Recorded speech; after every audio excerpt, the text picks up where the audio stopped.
In the darkest corners of the universe, where the light stops to a crawl and where sound cannot escape, where time stops working entirely and eventually things in existence stop making sense.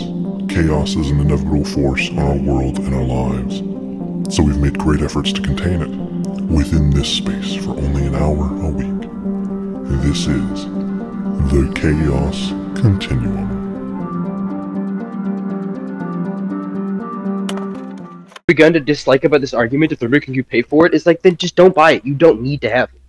Well, exactly. I'm totally on board with that. It's a free game. They're only cosmetic, but you can't say they're putting out content when that content is $60 for a set of skins. Do you get what I'm saying there? No, I'm agreeing with you. What I meant was that, like, it wasn't the putting out content part. It was the fact that I think they, like, it. Yes, it's buyable content, but I don't think they just put out 1 to 2 sets of skins a year. Like, they do it a lot, it's just that the featured ones get pushed a lot more. Well, yeah, they do it a lot, but right? it's still fucking expensive. Like, you know, even if you buy I agree. Class, I know. It's expensive. No, I agree it's expensive, yeah. I'm on board with that, yeah, right? Totally. Yeah. Like, I think, because the other argument I've been hearing from some other people, not you, is the whole, like, well, fucking, it's all money, and I'm like, then don't fucking buy it. You don't have to buy it. All the shit that I have, except for maybe 2 sparrows, completely free. Which, to be fair, people have not been buying it because Destiny laid off their fucking composer and they said nobody bought, the community didn't buy enough skins during Lightfall, so we had to fire a lot of people. Yeah, like, I think that's, like, I think it's ridiculous, but... Yeah. I think it's more than clear that Bungie is just trying to milk Destiny for all that it is so they can continue to fund the marathon, because they've kind of, they've already given up on Destiny. Like, Last Wish is it, and then boom, done. Fucking pull it out, you know, don't worry about it. What do you mean by Last Wish? You mean Final Shape? Final Shape, yeah, whatever. The last expansion. It's totally over. It's over. Yeah. I think the Last Wish is a Witcher thing. I don't think, and yeah, no, the Last Wish is also a raid in Destiny, which is why I was confused. Oh, okay. But I think, but I don't think Bungie's ever gonna make a game quite to the scale that Destiny was. Yeah. Well, I know they're making Marathon, and I don't know. I think that's just supposed to be like a arena shooter type thing. But still, though, like, it's not going to be an MMO like Destiny is, obviously. I think it's more the community that's behind Destiny that makes it so, you know what I mean? Like, the game's not good, you know what I mean? The game is. Yeah. I really like the game. Yeah, flaws and all, I really like the game. But, like, it's an honest liking where I tell people. It's like I told Spyro, I was like, you don't have to buy this shit. Yeah? You know what I mean? DLCs, maybe. It's a little annoying that you kind of have to buy those. Right? Yeah. But, like, the cosmetic stuff, you don't have to buy that. Yeah? You don't, but it's also, like, the game entirely builds itself on getting people to buy that. Like, there's a, there's a whole subsection of the community that are all, like, Destiny fashions. I mean, I do the same thing. We got into a lobby, and the very first thing I started doing was criticizing all your shaders and shit, right? Like, it's something that Destiny does that a lot of multiplayer games do that you might not notice, is that it puts all of your characters on the same screen together. So in Overwatch, when you get like the team screen at the end, or Destiny when you get it before the match plays, it puts it there specifically. There's a reason why old school lobbies didn't do that, and why lobbies do now. It's because it puts you in a lobby with all of these people who spent $60 on cosmetics, and you'd be, oh, that guy looks really fucking cool, and you see it enough times, and then it breaks people down and they buy it. No, for sure. No, I agree with you. And you like, I definitely noticed now because they started pushing it, like, with accommodation screen. They're like, there's like, you have to go through like 7 ads when you load into the game. Yeah. But I don't mind it. Like, you don't have to buy it, but it's still egregious in the way. They're definitely some of the most egregious people when it comes to cosmetics and stuff like that. I mean, I know Apex just had like a $300-something death box skin that you can buy now, which is fucking retarded, but, like, Destiny is not that much better. It's not even that. I think it's because Destiny as a whole, your end game is to look as cool as possible. Right? Yeah, which also doesn't help, right? Like, you gotta spend hours, and I mean, like, full-on 40-hour work weeks, like, if you're a free-to-play player, which you can't even access most of the content, right? Most of the things in Destiny are there to push you into the store.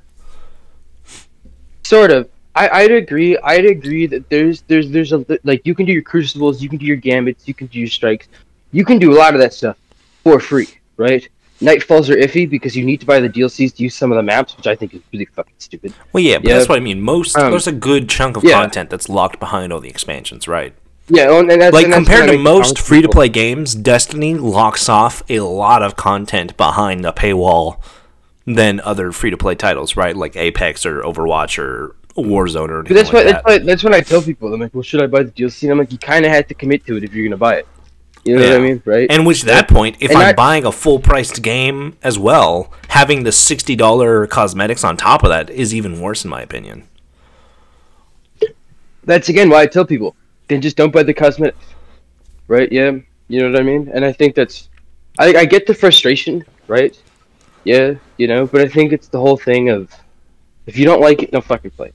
You know what I mean? If you, like, don't like it, not like me with Siege or something else where I don't like it, but I do like it. You know what I'm saying? Right? Yeah, I guess. I don't know. We'll just move on from Destiny. We'll have to come back to Destiny whenever we do our Warhammer versus Destiny episode proper. Probably after I put out my video on the main channel. But otherwise, hello everybody and welcome back to the Chaos Continuum podcast. After that 5 minutes of rambling about Destiny 2, we're going to actually get into the thing we actually came here to do. Because I felt like that was a good time to transition. Hello, Ben. Welcome back. Yeah, I didn't realize. Welcome. You didn't even know we were recording.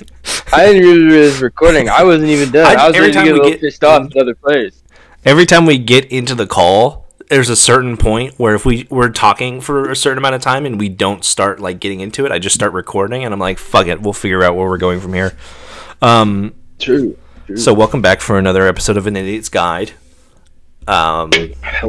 Welcome back. It's kind of what we did last time. Last time we talked about chaos and all that kind of stuff, and we went over all the Xenos armies, and I was dying of an infection. Now we are still talking about Xenos a little bit. You sound so pretty now, by the way. So, you sound really beautiful. Yeah? Thank you. Yeah. I'm not dying on the inside. But now... Yeah. Well, I mean, we all are. But yeah. Yeah. But now we're talking specifically today about the Tau, the Necrons, and the Adeptus Mechanicus. All factions we've talked about in our broad overviews of introducing Ben to all the Warhammer 40k factions, or armies, and now we're going to go deeper into them. And these are all, I have the subtitle here, highest of text, because these are all like the highest technologically advanced factions in all of 40k.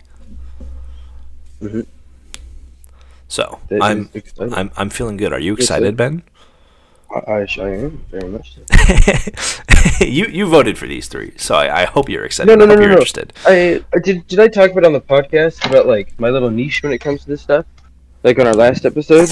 I don't know. I remember we were talking about how you like Tau, Necrons, and Mechanicus, and like that's why we're going into it. But I don't know if you said why. I think it was because you like the high tech.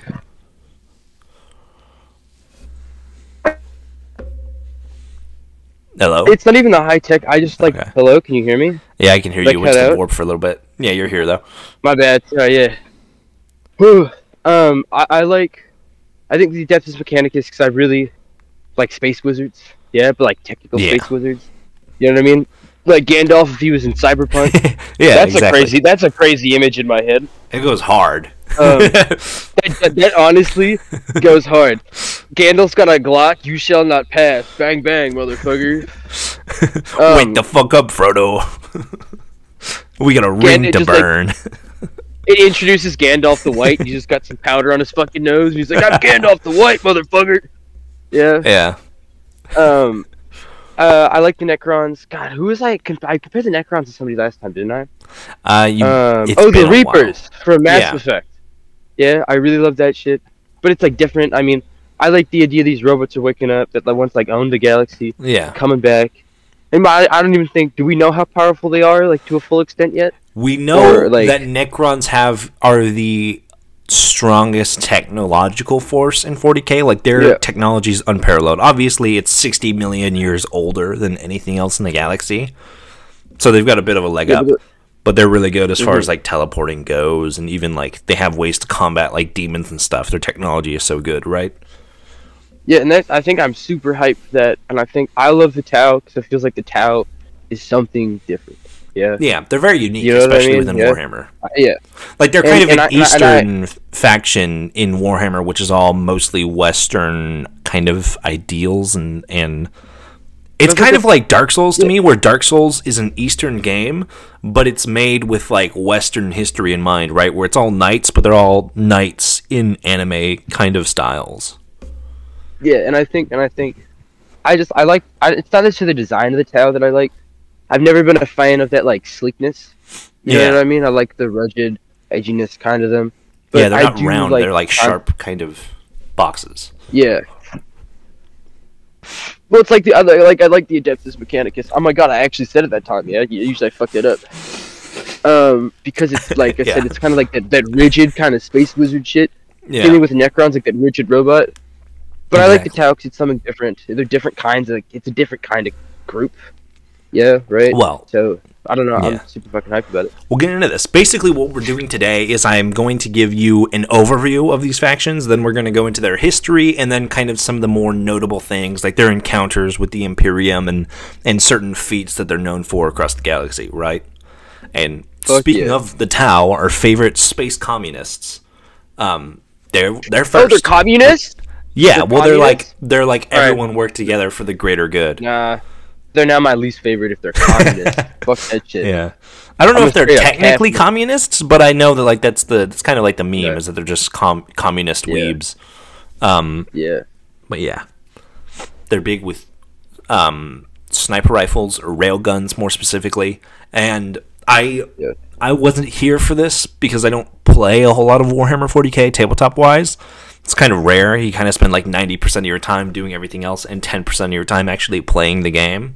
But I know when they were introduced on the tabletop, which I think might have been 7th or 6th edition, somewhere around there, they were fucking broken. Yeah. Because basically, the way Warhammer works is you have like your strategy phase where you move everything around. You have a shooting phase and you have like a punching phase for anyone close enough. Yeah. The Tau hate melee. They're almost entirely ranged. So they come onto the field, fly all over the place with their super fast Gundam mechs and their drones, and they snipe everyone from across the board, and you can't stop it. It's dope.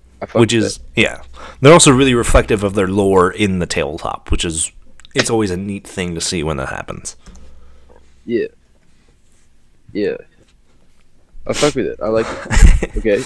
All right, so now we're going to go to the beginnings of the Tau, which is about 6,000 years before the current era, the 41st millennium. The Tau were actually discovered by humanity. The Imperium found them. When they found them, they were basically just a bunch of cavemen with sticks that like had just discovered fire. Like they were literally doing like whatever the fuck, right? Yeah. And the Imperium saw them, and they were like, they're too small. They're not really... they're not a threat to us, but they're also aliens, so they probably killed a few of them. But, like, the main reason they were there was to scout out planets to, like, harvest and shit like that, right? So they kind of just had these cavemen, and they went away for a little bit. And then this thing happened that engulfed the entire planet called a warp storm, which if you can't tell by the name, the warp obviously being the nether, it's kind of like hell that sits on top of the regular material plane, and then the warp is the immaterium. Yeah. A warp storm is kind of a manifestation of the warp in the materium that'll just like fuck shit up. So this warp storm comes out of nowhere, engulfs the planet for 6,000 years, and then 6,000 years later, humanity starts hearing of their own planets, their own fleets, and their own soldiers disavowing the Emperor and basically saying, fuck the Imperium, we're going off for this thing that they called the greater good. So the Imperium goes to check it out, and they're like, oh, this is the planet that we saw cavemen on that got engulfed by a warp storm. Now the storm has passed, and our guys went here for some reason. They would land, boots on the ground, and be like, I wonder where the cavemen are. And then as soon as they're wondering about what happened to the cavemen, they would see the glint of a muzzle flash that you probably couldn't even see it because it would be so far away. It would be miles away. And your face would be cleaved in two. right? You would just get fucking instantly. And as soon as you start taking sniper fire, there's just these tanks and Gundam mechs and drones all going ridiculously fast and cutting you apart before you even had a chance. Because basically, my understanding of it is that the warp is very Ricky Dicky Doodog rhymes. Like, it's really fucky, right? So, like, the warp doesn't play by the regular rules of time. Like, you can go through the warp and 100 years will pass, even though you were in it for a split second, right? The Tau's homeworld was engulfed by the warp for 6,000 years. So instead of them just sort of advancing 6,000 years on like a regular linear timescale, they kind of went all over the place. And then when they come out of that, they're no longer cavemen. They are straight up fucking full on, Gundams and railguns and everything like that. And they're kind of saved from it because the Tau they don't have a presence in the warp. Like, they don't have a connection to it in the same way that humanity does, so they can't really be corrupted, and they're kind of invisible to the warp. So, like, demons won't notice them when they're going, like, planet to planet, right? And they can kind of skeet underneath it, even in the middle of a massive warp storm. Fuck yeah. And that was basically how humanity was introduced to the Tau. A bunch of their people just started going AWOL. They went to go pay a visit to the cavemen, and then got sniped from halfway across the planet. So, do you think, though, that, like, because you would think that, like, the Imperium showing up there, did that, like, kind of, like, that, like, probably fucked with their, like, that probably like, stuck with them, like, culturally, right? You'd think, right? Yeah. Maybe a little bit. Maybe, like how... Well, no. Sorry, continue. I don't know how much that initial, contact mattered, because I think any of them who actually did come into proper contact with the Imperium, like literally face to face, or even face to tank, would have just been killed with no survivors left to tell the tale. Like the Imperium knew of them. I don't know if they knew of the Imperium quite the same way. But I'd imagine there'd be signs of the Imperium, right? Yeah, you know what I mean? I'm not saying they saw the Imperium, but I mean, if they're like fucking around on the planet, they find a bunch of, you know what I mean? Well, they were scouting the planet. They were like planning to build stuff on the planet, but then the warp storm came along, and that got that's what I mean. Though. I'm talking about like they didn't have a chance to set down roots. Yeah, I'm talking about but the Tau cavemen come around, and they've probably killed a few Tau. So these Tau cavemen find the dead Tau cavemen that are just like killed by things that they don't understand. You know what I mean? Yeah. Like, I don't know. That's a good intricacy, but it's not something I found in my research of being of any note. So no, that's fair. I'm not like talking. I'm just like hype. This is like all hype. This is like the fucking Grey Knights and the Custodes thing. Yeah. The hypotheticals. I think it may have played. Like, it might be why the Tau go for big mechs and tanks, like, because that's kind of what you have with the Imperium. It's just massive tanks everywhere. I could definitely see that being a thing. Yeah, maybe. Because I'm not saying that they saw them, but I mean, like, there's gonna be footprints left, and then there's gonna be these the dead people of their planet just like shredded by something. You know what I mean? Yeah. So obviously they're sitting there, and then with the warp storm, they're like, well, there's big motherfuckers. You know what I mean? Yeah. Yeah. Like, that wouldn't surprise me, and I'm not saying that's like true at all, and fucking whatever. I just think it's like a fun little thought. You know what I mean? Yeah. Yeah, I dig it. But yeah. I don't know. Yeah. I fuck with it. All right, let's go to the next one. I'm more excited for the other two than I am for the Tau. I'll be honest with you. That's fair. Yeah. This is just more talking about the weaponry that the Tau have. How they have railguns, Gundam suits. They use a lot of flying drones. They have these things. I'm forgetting the name. I think it's called a Storm Surge. It's basically this massive fucking gigantic mech. Like, not just the regular mechs, but a fucking massive mech that just has a big gun on you can see it on the slideshows. It's literally just a gun with legs, and it's fucking amazing. Yeah. I see the Tau. I don't know if I like them so much in lore, but I love their models. Like, I love the Gundam look. I love like that one I'm describing with the big fucking gun. I would love to have one and paint it. And they're kind of like the Knights, though, where they cost like $200, and I'm like, maybe. But say they're very big on their ranged weaponry, because they kind of suck at hand-to-hand combat. That's like one of their first encounters with Space Marines was the Space Wolves, which are the Vikings that specialize in swords and axes and chainsaw axes and all sorts of, getting up in your face melee type shit, and they lost that fight, obviously. Oh, yeah. Versus other Marines that are also kind of ranged, like how the Tau are. The Tau obviously outperform them at range. Yeah, but that just makes sense, right? Yeah, like their main specialty is building a railgun that shoots halfway across the globe. So like you're not going to outpace them with your sniper rifle. Yeah. For sure. That makes sense. And this is more into the culture of the Tau. As we said, they're kind of immune to demons, but they also don't have any psychic powers because they don't have that link to the warp. The Tau employ something they call the greater good, which is basically trying to unite people in order to do what is best for everybody, like kind of like the flourishing of all. And the Tau are one of the very few, if not the sole unique faction in 40k that goes for diplomacy first and guns later. But it kind of depends, right? They have their red list, which is like, do not ever try to talk to these people. And on that list, as far as I know, it's just orcs, chaos, and tyranids. Because you can't talk to chaos, they just try to murder you. You can't talk to orcs, they're just going to murder you. And if you beat them, they're going to come back, they're going to tell their friends to come back for a good fight. And the tyranids don't give a shit, they'll just eat you. So those three, they'll, to shoot on sight because they've learned. Unfortunately, they've learned. There was one time they ran into Tyranids and they're like, hey, these are some weird bug creatures, but they have space flight. Maybe we could talk to them. And by the time they turn over, Billy and Bob are getting eaten alive and having their intestines put on kebabs. And it's like okay, well, maybe not these guys. But otherwise, they kind of try to aim for diplomacy first, especially when it comes to stuff like the League of Votan, the Dwarves, or humanity, the Imperium of Man, right? Or the Eldar, even in rare occasions. They also have this thing called their caste system, which is kind of, they have this built-up religion around the greater good, and they have a bunch of different castes, basically a bunch of different sub-factions within the Tau, like the actual Tau aliens themselves. Like they have the Earth Tau, the Fire Tau, the Air Tau, and I think it's the Water Tau, like it's like Avatar.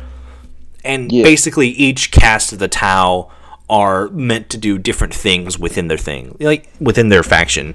Basically, like I said, they're kind of described as being communist in that way, where the Fire Tau are all about fighting, the Earth Tau are all about farming and doing all that kind of stuff. The Water Tau are all about medical supplies and stuff like that. And the Air Tau are all about flying and kind of setting up trade routes. So they all work together in this kind of, not unspoken, but this known servitorship for the greater good. Yeah. Oh, yeah, I fuck with that. I fuck with that a lot, It's crazy that we talk about the Tau and we talk about this, and I'm like, man, that sounds like a civilization that really works. And then I'm thinking about it, and then I'm like, and then the Imperium pops in my mind, and I'm like, right. The rest of this universe is just that's what sucks with the Tau. The Tau are genuinely trying to do. I mean, there's a little bit of their religious leaders are trying to hold on to power. They kind of resemble the Covenant from Halo in that way, where if you know about the Covenant from Halo, the only reason they attacked humanity was because the religious leaders of the Covenant in Halo didn't want their people to know that humanity was sitting on Forerunner relics, because that would have made them ordained by God, they're gods in some way. So they decided to try and wipe them out instead. That's kind of how the Tau are, where they have these religious leaders, this group of popes, who kind of control how everything is working. Yeah, but that doesn't that just makes sense as a society. Yeah, you know what I mean. But it's also a society that's gotten more and more jaded as time goes on, because it's we're gonna see how many friends we can make, and every single person without fail that they've run into in the galaxy has tried to murder them through their spleen. So it's you kind of have to give up at a certain point, right? Yeah, and I think I think that's what kind of sucks about it, though, right? Yeah. Is it's it's so close, but they just refuse. Other groups just refuse to work with them. Yeah, 'cause it's even and it's crazy. Dude, so even the dwarves and stuff, they won't work with them. The dwarves tend to work with them because they're kind of on their own. The dwarves aren't a part of the Imperium. So, like, the dwarves are mainly built on, like, trading, though. Like, they don't necessarily work with the Tau. Some of them might break off and work with them. But the dwarves are more like they have a lot of resources. Obviously, rock and stone, they spend all their days mining. They will, like, trade with the Tau for some of the Tau stuff. Or they'll trade with the Imperium for some of, like, the Imperium stuff. And stuff like that. But working together, for the most part in 40k, just means not shooting each other currently. Yeah, that makes sense. Yeah. And there are a few times they have worked together with the Imperium. There's actually quite a few times. I don't have them all listed here. I only have like 2 main ones, which is... there's one time they worked with Ultramarines, obviously the big blue Boy Scouts, on Malbeed, because I think they were fighting... it's how every team up in Warhammer goes. They're all like Godzilla Kong. Like the Tau and the Imperium are fighting. They're fighting the Ultramarines, and the Necrons show up, and they're like, "These guys kind of suck. Let's murder them first, and then we'll either continue fighting or go our separate ways." And that's what happened there on Malbeed. They were fighting with Ultramarines against the Necrons to try and kind of like take them out. You have their battle on Taros, which was a planet that was taken from them by the Imperium. Like, I don't remember which faction. It might have been Space Wolves. Came in, basically Space Marines came in, took over the planet, and then the Tau came back, retook it, and then renamed the planet. So there are instances in which the Tau are working with Space Marines, and other times when they straight up will sometimes lose, but then also come back and even win against Space Marines. Like, they have the military strength to be able to pull that off. Did I fuck with that? I don't know. I like that they're like a good faction, or like a good faction, and but also do have like, they can hold the ground. Know what I mean? Yeah. Yeah, like it's not like, look at these pathetic guys that are good and they suck. Yeah. You have probably the most notable character of the Tau is Commander Farsight and his, I think they're just called the Farsight Conclave, which is basically a independent cast of the Tau, because Farsight did not believe in the church and like the things the Tau church was saying. So he took him and his fleet of Tau soldiers to just sort of go out and do the greater good on their own. I fuck with that. And then there was another time that they worked with the Militarum, the regular soldiers of the Imperium, against Tyranids, because everybody hates Tyranids and everybody can't wait to team up so that they can kill Tyranids. Yeah. And that's most of the team-ups I have here. I also love, this is something I saw pointed out, but like Orc logic applies to everyone else as well. This is something you'll see, and we'll probably start to see more as we get deeper into a lot of the other factions. I always want to bring up the Orc color theory in any of them, but say, like, what Orc color is fast? Isn't that red? Or is that yellow? It's red. You know what color the Tau paint all of their really fast mech suits? Red. Red. You remember it on purpose? No, but it's a thing that, like, Orc color theory happens to work. Like, what is the best color for the Orcs? Green. And what color is the best Space Marine Legion? Green. Yeah. What color is lucky for the Orcs? Green? Blue. Green is best blue. color. Oh. Blue is lucky. Yeah, right. And then what's the biggest Space Marine Legion? The Ultramarines, the fucking blue guys. Yeah. So it's like, it's a funny thing that, like, Orc color theory kind of works for the most part, even when it's not Orcs. Like, obviously it's not like actually their Orc magic at play, but it's a thing that just sort of happens, that just so happens to align with their themes, right? Yeah. Like, it's kind of like a thing, we didn't talk about it, and I won't go too far into it because this is not an Orcs episode, but like they had a fight with Horus way back when, and they got beat by him, and his legion was black and white, so they were like, black and white is strong color. So now whenever Orcs, you'll see Orcs have like black and white checkered stripes on everything. That makes it stronger. Yeah. Because it wasn't the fact that he was stronger that beat us, he just had special colors, and that's why he beat us. Like, they kind of have this internal logic. And I love seeing that apply to other factions, even though it's like, I don't know how much of it is on purpose by Games Workshop, but it's something that kind of persists throughout the galaxy, kind of subconsciously, like with Farsight and all of his Gundam suits being painted red, and they just so happen to be some of the fastest units in the game, right? Yeah. Okay, that's dope. Right? I like that. I just thought it'd be awesome. But next, we'll move on to something more your speed. We have the Necrons, the old robots that did a big sleep. The skeletal warriors being woken up. Yeah, basically. It's time for school. It's time for school. So, basically, the Necrons start with something called the War in Heaven, which is a fucking fantastic name. Basically, 60 million years before humanity was a thing, during the literal time of dinosaurs on Earth. Yeah. The Necrons didn't always used to be robots. They were originally called the Necrontyr, I believe, which is where they like sell their soul. They like not sell their souls. They like killed a god or something, or God like blessed them. So that's what we're talking about now. But yeah, so what you had was these two groups. The first was the Catan and the Old Ones. The Catan were literally gods, like they are, kind of ethereal in that way.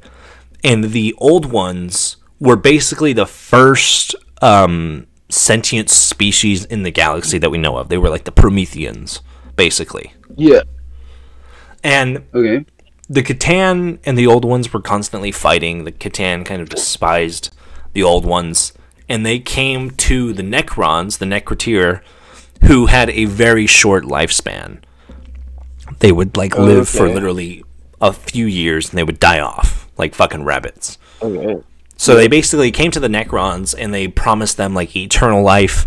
And some Necrons at the time were like, if we do this, we're selling our souls to never basically exist, which is what happened, right? They got turned from these mortal shells into these not unkillable, but undying, unfeeling, soulless machines, where they get terminated. Yeah. But basically, they go along with it anyways. They'd go Terminator mode, full, all the way out, and they defeat the Old Ones. And then after even defeating the Old Ones, the Necrons also rebelled against the Catan and basically locked them away in these, I think they're called the Visages, which is kind of like locking them away in these statue-type things that they would hide around all over the place. And basically, the galaxy was a kind of fucked up place, so what they decided to do was that they were going to come back when most of life had died off and just make it easier for themselves, because a big thing for the Necrons is that they live forever. They don't die. They literally have the patience of forever, of infinity.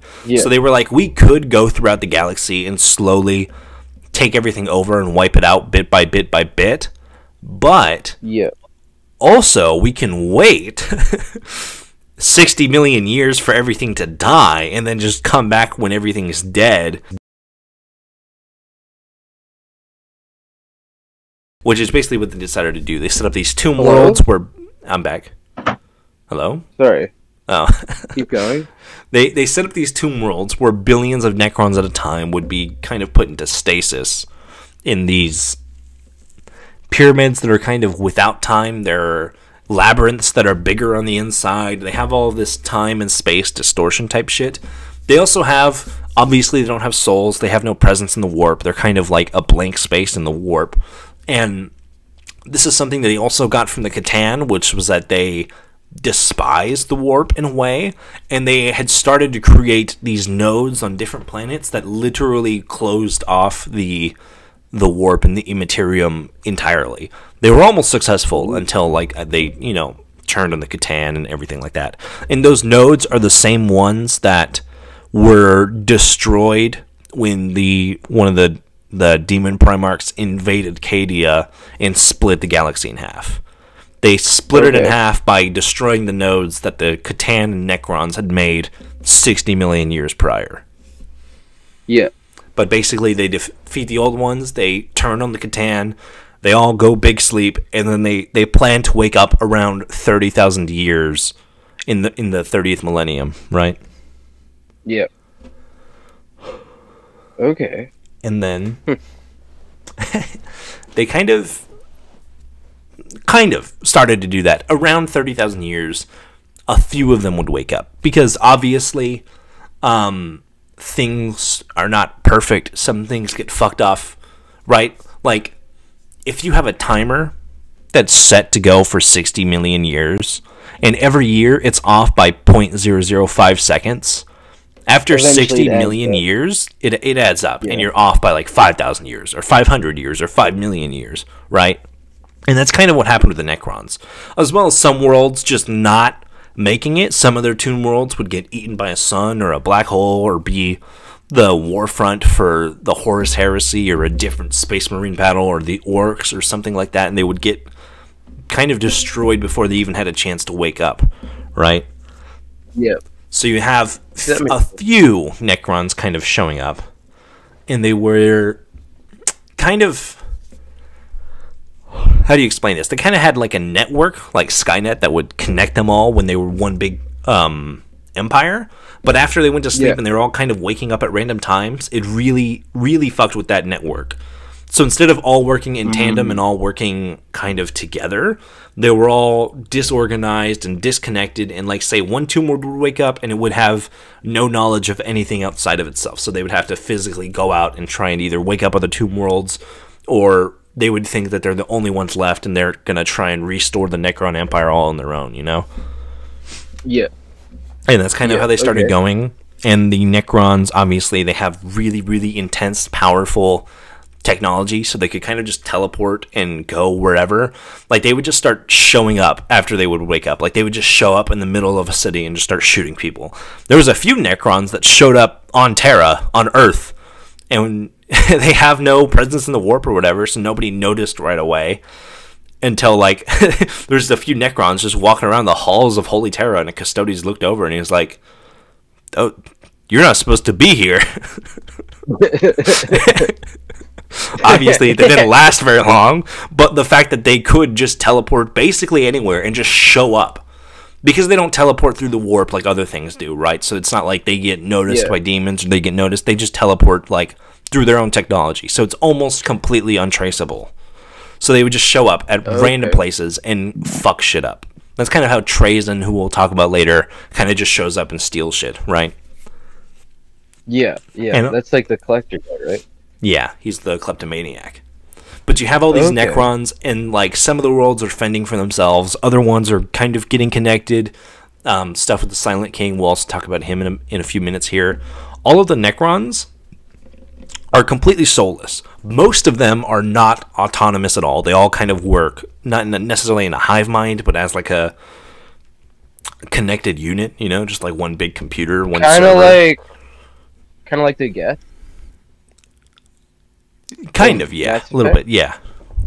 Like, functions like that. There are some Necrons that, like, when they're in their deep sleep, like when they're hibernating, they would, like, kind of remember what their life was like before being a robot, but they've also been in their robot forms for so long that even if they could remember it, there's nothing there, right? Because that was 10 years out of 60 million, so, like, how are you going to even remotely remember that, right?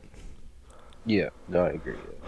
They'll live to watch this world crumble to dust and blow away before they even think about it, right? Like, it's so long of time scales, and it's part of, like, the reason of, like, their strategy at times, right? Like, they could be really aggressive, they could fight you now, or they could just go to sleep and wait 300 years and see if something changes, be like, oh, it's still there, hold on, when's an asteroid coming by that might kill the planet? 500 years? Okay, let's take a nap, we'll check back at 7, yeah, alright, go to sleep, wake up, oh sweet, that planet, all the life on that planet got taken out by an asteroid, awesome, now we can go there, right? Like, they can just wait it out rather than actually fighting someone, right? Yeah, and that just kind of makes sense, though. You know what I mean? Yeah, because when you have an infinite amount of time, you literally don't die. Why not? So, do you think they're gonna fight this? Do you think all the Necrons come back, they're gonna fight them, or do you think they're just gonna go back to sleep? Like, we'll wait for you fuckers to die. Like they're gonna fight the Imperium? Yeah, like the Imperium and all that. I think if they were all woken up, if all of the Tomb Worlds managed to be woken up and connected all at the same time, you would have a fighting force rivaling the Imperium and more dangerous than like the Tyranids and Chaos on your hands. So in theory, they are the most powerful faction. Yeah, because like the biggest thing is we don't know how many Necrons there are, because each Tomb World has billions of them on it, right? And we don't know how many Tomb Worlds remain and how many are left out there. Because like all the stuff we know about Necrons, humanity knows almost nothing about them. They just, like, when I talk about them just popping up on Earth, like that just happens sometimes, and they don't know where they come from. They don't know what happened. They don't know what they just see these robot skeletons just pop up out of nowhere, and they're like, "Who the fuck are you? What are you doing here?" They don't know about the untold millions upon or thousands upon millions of like Tomb Worlds, each of them hosting billions of Necrons within them, right? That are just kind of waiting to be woken up. So, I mean, do you think that if they figured it out, do you think the Imperium would go on a crusade to destroy all the Tomb Worlds? Well, that's kind of like the Imperium's thing. As soon as it gets bad, crusade. That's kind of what they're doing now, like the Indominus crusade, where the galaxy split in half and Gilliman was like, crusade. That's their main response to most new threats is crusade. But yeah, if the Necron, that would be probably the biggest crusade since Indomitus, because like Indomitus is like Gilliman trying to rival the entirety of the Imperium against the galaxy that split in half, and Necrons would definitely be up there. Okay, that makes sense. Yeah. Plus, who knows? Like, you have like singular Tomb Worlds that have untold technologies that let them just teleport onto Terra or Mars or anywhere they kind of damn well please. Imagine now you have billions upon billions of that everywhere that you have to deal with somehow, right? Yeah, like it would. Yeah, like it's really hard to defend against something that you can't see coming, right? Yeah. Do you think so? At in the sense of difficulty, do you think the Imperium would stand a chance? And they could. It mainly, it's kind of just like a writing thing, obviously, for Games Workshop. If we were talking about it less like that, I think they would definitely still stand a chance because the Imperium is still massive. But it would kind of be like having a second Imperium in the galaxy now, I think. Yeah. From what I know. But I think so too. But for what it sounds like, it'd be like even like a more organized and more powerful version of the Imperium.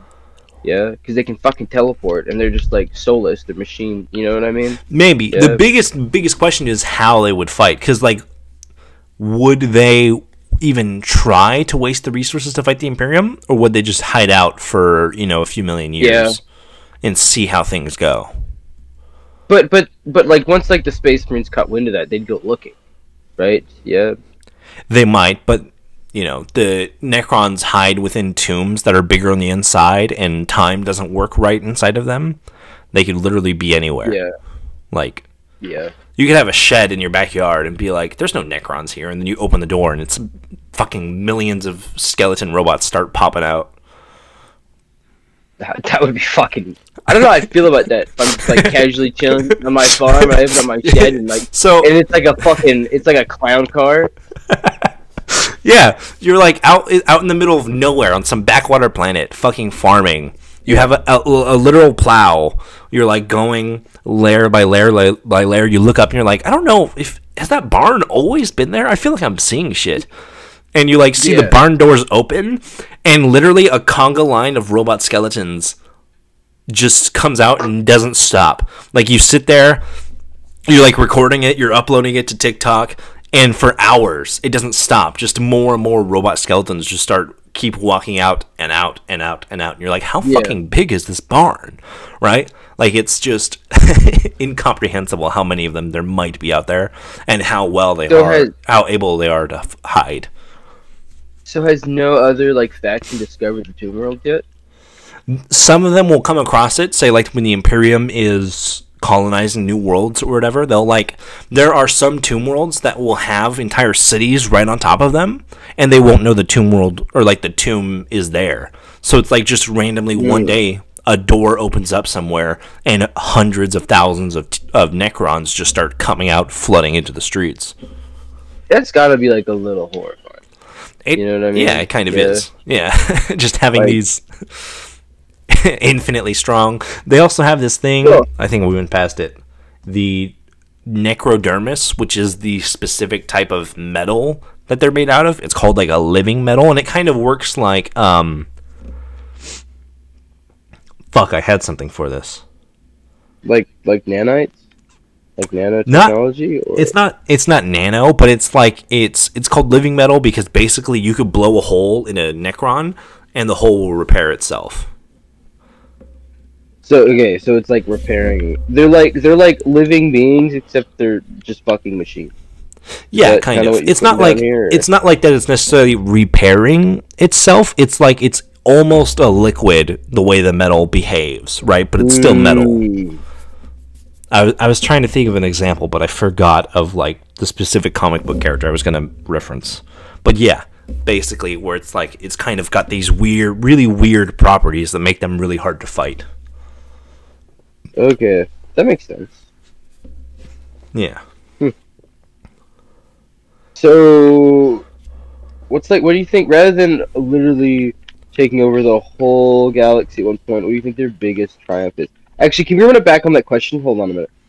I meant to ask you this before. What do you think the Tau's biggest feat is? Like, so far. Greatest feat is? I think it's just their technological prowess, like the things they've been able to make in such a relatively short time that they've been in the galaxy, right? Yeah. But, like, combat-wise, you know what I mean? There's nothing that really speaks to me right away. Like, it's kind of obvious. I didn't really look into every single battle they've ever had. To me, the fact that they can go kind of toe-to-toe with Space Marine Army and come out on top it's pretty up there. It's a really hard thing to do, and the fact that they're able to do that as such a relatively young thing is pretty incredible. Yeah. Okay, so sorry for the little segue. I forgot to ask that. What do you think the Necrons is, rather than, of course, obtaining the whole galaxy? So their greatest feat by then would probably be defeating the Catan or the old ones, right? Like the literal gods. Okay. Yeah. But if we're talking about their feats, I have actually a whole list of that we can go through. Certain things that they're known for. First is one thing they've done often is that they would just steal ships. Yeah, but pirates or just disappear? There will be a ship floating through space. And by the way, Imperial ships are not it's not like a pirate ship where you have like a crew of however many people. Like their ships are like self-contained cities. Like there are people who born, live, and die on their ships. Like they're effectively cities in space. One day, the ship will just stop communicating, and all of its passengers will be gone. And somebody will find it, and it'll be an empty ship. Why? Because the Necrons showed up, teleported everybody out, took them home, and started prodding at their brains to try and figure out how to put their Necron brain back into a mortal body. But they've yet to find any living beings in the galaxy that are strong enough to contain them. So they're trying to become mortal again? Some of them, yeah. Is that what? So is there two different factions of fuck, what are they called? The Necro? Necro. Oh my god, I'm blanking. I mean, it's not to say that there's two factions, but there are certain factions of Necrons out there that are trying to restore themselves. Because there were some Necrotier that didn't want to become Necrons in the first place, right? So it's now you have some that are trying to return to their mortal form, and they'll just show up, steal a population, and then try to fit their brains into that, but it doesn't work. Okay. Yeah. Cool. So they don't take the actual ship, they take all the people in the ship. Yeah, they're there for the people, not for the ship is shitty technology. Okay. It doesn't compare at all to them, right? But they need the flesh and bone that they can't make themselves. Okay. You have the Silent King, who, as the name implies, is kind of like the king of the not the Tyranids, the Necrons. he kind of took off right after the big sleep. He like literally left the galaxy, like left the Milky Way. and if I remember right, it was kind of like a form of exile for like all the stuff where like how like the Necrons became their robot forms and they're kind of imprisoned in this invulnerable body and everything like that. He left, he exiled himself out into space, and then out in the middle of nowhere, he ran into the Tyranids. And he was like, oh shit, if the Tyranids come and eat everything, then the Necrons can't wake up in 60 million years to take over the galaxy. So he started making his way back, and he's the one who kind of was the first one to come back and start waking up tomb worlds, and he's kind of been going planet to planet to planet to wake up tomb worlds in order to gather a force to take on the Tyranids before the full mass of the Tyranid fleet shows up. So their goal, so the Necrons' goal, or at least like the Silent King's goal with the Necrons, is to defeat the Tyranids. Kind of like he wants to wake up as many groups as possible, so he doesn't have to, so that the Tyranids can't just consume the whole galaxy. And so, are they like a finite species then? Like, there's only so many of them, I'm assuming? In a way, like, there are only so many Necrons as they have made, but like I said, there's thousands of tomb worlds that they haven't even run into, and each of those tomb worlds have billions of Necrons within them, right? So it's there is a limit, but it's going to take a damn long time for them to even wake up everybody, let alone before they even run out of people of that limit. Yeah, that makes sense. Okay. There's another funny encounter they have that I like with the orcs, where basically this orc war boss is going out. He's trying to invade a Necron tomb world. This orc, Ed Grumpa, shows up, and the Necrons are like, hey, if you don't fight us, we can give you a weapon of unimaginable potential. And the orc is like, these stupid fucking robots, I can take their weapon, take it home, and then come back and beat them up anyways. So he takes the weapon that they give him, he takes it back home, and because it's Necron technology and he's a fucking orc, they basically give him like a super gigantic nuclear bomb. Like, way overkill. This orc takes the bomb, is like, these stupid guys, I'm gonna come back tomorrow and fuck them up. He goes home, is playing with his bomb, and then all of his orcs, all of his Wa, incinerated. Fucking gone.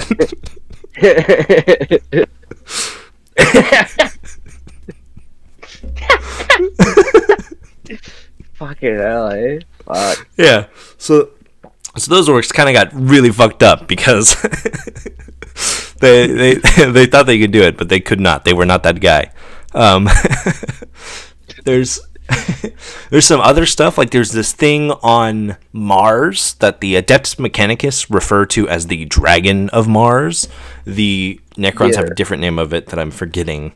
But basically, we don't know what it is. Like, it might be a Catan, like one of the original Catan that they had enclosed and they like hid away on a bunch of different worlds.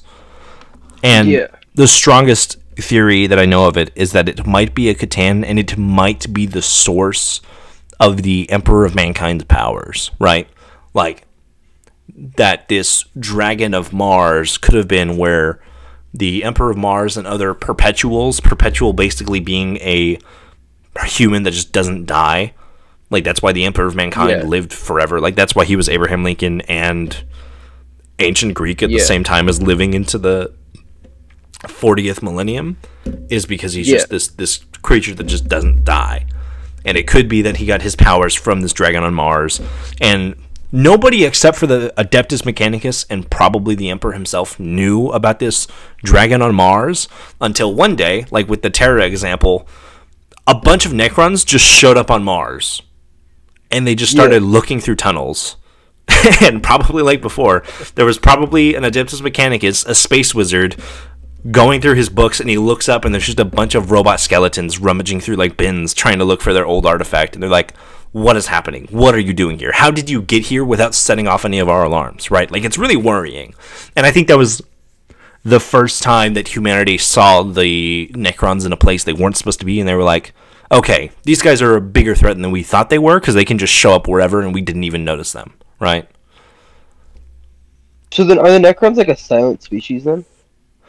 It's not that they're silent. It's like what I said. Like they don't teleport through the warp. They don't have any presence psychically, right? Like no. And that's what I. But no. I mean like vocally, like a silent species. Yeah. I know that they have the capability to speak because they have spoken to, like, there are some like Trazen that speak to certain regular people, but for the most part, I believe they can actually just communicate to each other through like this. You know, they have like their own technological telepathy. Yeah, basically. Yeah. So because they also communicate on like time streams that, you know, they can. Two Necrons can recite the entirety of all of Shakespeare's works to one another in a fraction of a second, right? Because it's all binary, it's all computers, so they can just boom, done, and they're good. They're in the clear. So, do the Adeptus Mechanicus look at them as a threat to the Great Machine or part of the Great Machine? A threat, because they don't like them at all. They think that they are a kind of like a perversion of what machines should be. Because, like, basically, if it wasn't made by other humans in like the Age of Darkness, which was like before the Horus Heresy and everything, they see it as like a kind of offense to the Omnissiah. Like they are literally heretical to their own machine god. I just can't imagine you being a space wizard. Just you're going through stuff. You're looking at your, you're getting it off to your little Dark Age artifacts, and you look over and there's just a bunch of robots looking at a bookshelf, pulling them out. It's like throwing them on the ground. Yeah, you know what I mean? They're just rummaging through your stuff, and you're like, who are you? What are you doing here? Like, I think I just have this vision in my head of like some farmer on like just like you said, you get back from plowing, right? He walks inside to go watch some television, and there's a Necron sitting on the sofa. Yeah, and it's like, what? Yeah, you're not supposed to. He's just like sitting there. It's not like sitting on the sofa. It's like lifting the sofa, and it puts it down, and it picks up a teapot, and it's like, is this where the Tomb World was? Like it's going through everything to make sure that it didn't like misplace the keys, right? It's like it's opening up all the cupboards. Yeah. You go to take a shit, and you walk in, and you see a Necron opening up the toilet lid and looking inside. Yeah. Yeah. It's like really confused for some reason. You're like, I don't know what you're doing here. How did you get here? Yeah. So, and I'm assuming like the weaponry of the Necrons is like out of this world, right? Yeah, it's really advanced. It's kind of like they have, not necessarily ray guns, but they have like particle beam type stuff where it literally you get hit by it and your atoms literally fucking. They have death rays. Just call them death rays. They're death rays. They have death rays. They vaporize, right? Like that is their. They have like mini Death Stars in their, for guns. Yeah. Yeah, they'll have that, or they'll have like big swords and big axes and shit like that if they need to. So, I'm assuming like when one shows up, like they're hard to kill, right? Yeah. Yeah, they're very tough. That's crazy. It's so bizarre. They just like pop up. They can pop up anywhere, like anywhere. Basically. Yeah. And the biggest thing is that like the Necrons, because of how they process stuff and how they think about stuff, is that their tactics and their strategy might not even make sense. Like they could show up in one place, disappear for 10 years, show up in another place, disappear for 2 years, show up in another place, disappear for a week, and then show up there again. And you're like, what are you here to do? And they're like, we're checking all of these different logbooks at different times to make sure we're right about this one thing, right? Like, could you imagine? It makes no sense from the outside looking in. Could you imagine you like work in this library your whole life, and every 10 years you just see this robot guy walk in and just disappear again? Next 10 years, the same one walks back in, picks up the same fucking book, closes it, put it back, disappears again. Yeah. He's just he's just looking to make sure that nobody's like fucked with one page after the appendix in the book. Yeah, and like nobody believes you. Yeah, right. Yeah, but every 10 years late at night, just poof. And it doesn't make sense. It doesn't make any sense why he's checking this book or what he's doing, but he has his own reasons for it, and they're just literally too complex of a mathematical formula for you to understand. Could you imagine how horrifying it would be, right? Yeah, that you just like you live in this apartment, right? Yeah, and every few years, this robot man appears in the middle of the night and just stands there. Yeah, right, and just stares at your wall. Yeah, you know, and it's like the middle of the night, and then just poof. Then it it like turns, like, you know what I mean? Yeah. God, that they definitely do some wacky shit. That sounds like, but I kind of like that. It sounds like dope as fuck. You know what I mean? Yeah. Right. Yeah. And if you if you want to talk about wacky dope shit and Necrons, we're gonna end Necrons on arguably their most famous character, Trazen. That's the collector guy. The collector. That's the collector guy. Who's said to have basically everything in the galaxy, if not everything, then a copy of that thing. Right? Where if you say something, Trazen has a copy. A bolt rifle, Trazen has one. A space marine, Trazen has one. You know, like if it can be collected, he has it somewhere. I have this image when you talk about him.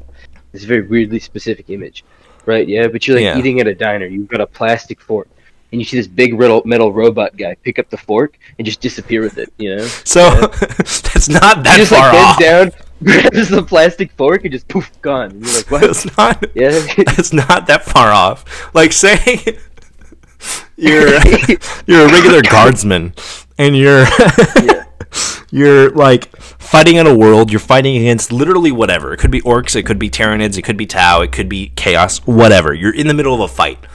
You're fighting, you're holed up, you like get pushed back to like a museum or something like that, and you're holding the line, and there's like you kneel down, you look to your right, and you're like, oh, that's incredible. That's a piece of pottery that survived from like ancient Earth. Like it's like this thing that's made it through 40,000 years of whatever, right? And then out of nowhere, a 10-foot tall robot wizard shows up behind you, touches the pot, and it disappears. And you're like, what the fuck? And before you have time to notice that the pot disappeared, the robot has disappeared. And he's just taking it. Like, if you're at that diner eating, he would show up and go, ooh, that fork is still in the wrapping? Take, and then disappear. And you would be like, what the fuck? I said this, like, I'm sitting at home. I've made this perfect sandwich. It is unique. The first time of this sandwich. Right? Yeah? Yeah, you invent a new... I'm about to like eat it, right? Yeah, and I hear boom, and then just behind me, like, what? And he just like smacks my hand away from it, like you know when you're like going for the cake, but it's too early. And you know what I mean? Yeah. Smacks my hand like a grandmother would. Touches the sandwich and just disappears. Yeah, but it can be really fucking. And then he pops back up, goes to the recipe book, and touches the recipe book, and disappears. You know, and then all that work is just gone. You just sit there, you're like, and what? That's what I love about Trazen, is that it could be something like super fucking ancient 4th century Greco-Roman pottery, right? Or it could be a half-eaten apple pie that he just thinks looks interesting. Like, he just grabs shit. Like, he'll go through that same line of guardsmen, he'll be like, oh, I haven't seen a rifle that looks like that yet, yoink, and take it right out of their hands and then disappear. Because nobody could shoot him because he moves too fast. Could you imagine, like, you're sitting there, you're getting out of school, you're getting into university, right? You're walking. A big robot walks in front of you. You look funny and just touches you, and you're gone. Yeah, exactly. The very life you know. You'd be like, "What? You're the first person to graduate from this school with an arts degree? Mine? You're really fucking ugly. Yeah. You're the first ever human being to naturally be missing a nose. You're mine now. Boop. Yeah. He's also. There's a thing with the Necrons, even though they have like the living metal and like the kind of fluidity to it in a way. Most Necrons, if you look at them, their faces don't change. Like, they don't have moving mouth parts or anything like that, right? Or moving eye parts. Like, it's just kind of cameras. Well, I don't know if you've watched like the Buzz Lightyear movie, right? Yeah. Okay. I don't think I have. But, do you remember the Toy Story ones? Remember Zurg, the big robot? Yeah, Zurg. Dude? Yeah, I just imagine like it's that their mouths light up. You know what I mean? Yeah. Basically, essentially. Right. Trazen, though, however, has his kind of morphed into like an immortal grin. Like, he just has like this shit-eating grin on his face at all times. So awful. It's so awful. Yeah, basically. God, what do you think? I'm trying to there's so many funny things you could do with that. Yeah. It is truly special. Would he? So all he has to do is like touch it, right? Yeah, because they're teleportation magic type shit. Like, he'll just show up with his spaceship in orbit. He'll teleport down and then teleport stuff back up. Oh, so he has to fly his spaceship over. Kind of. He's kind of like Brainiac now that I think about it. Yeah. But like a lot less dramatic. He'll just show up and be like... What you telling me that Jesus didn't ride from the grave, a big robot dug him up and touched him and he was gone? Maybe. You know? This guy turned water into wine. Yeah. That's pretty cool. You're coming home with me! I'm taking you now. Goodbye. Yeah. Basically.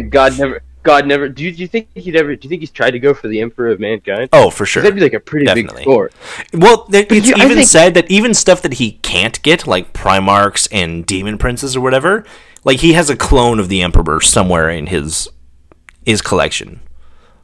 Do you think it's a clone of the current state or like a clone of the Emperor in the Prime? Both.